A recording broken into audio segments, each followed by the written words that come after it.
sa iyo kami ay sumasaludo. Hindi ka man politiko, pero ikaw ay may mabuting puso.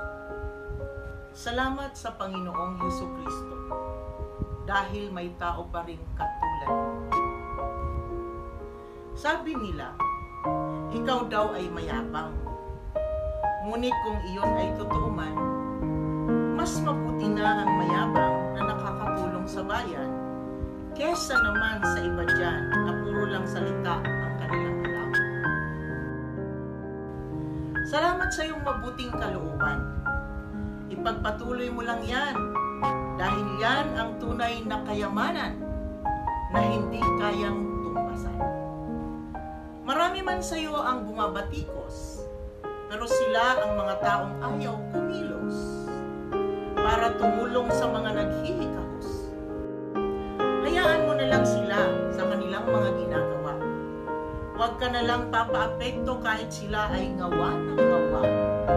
Dahil ang pagtulong sa kapwa ay hindi mawawalan ng gantimpala.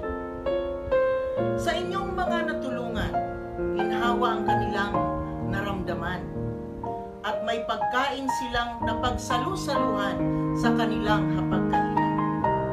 Alam kong napapagod ka na, ngunit pakiusap, huwag kang mag-inawa dahil sa iyo ay maraming umaasa upang magkaroon ng laman ang kanilang sikmura.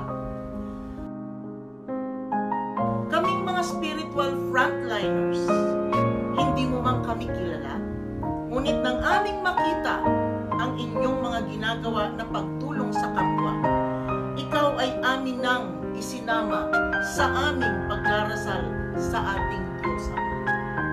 Kaya huwag kang mabahala dahil sa kanyang palad ikaw ay hawak niya. Bago magtapos ang tulang ito, naalay ko sa iyo. Nais naming sabihin na ang Diyos ay may mensahe sa mga taong tulad. Mapalad ang isang taong tumutulong sa mahirap. Ang Diyos ang kakalinga kung siya na may mabagabag. Parang pagpapautang sa Diyos ang pagtulong sa mahirap.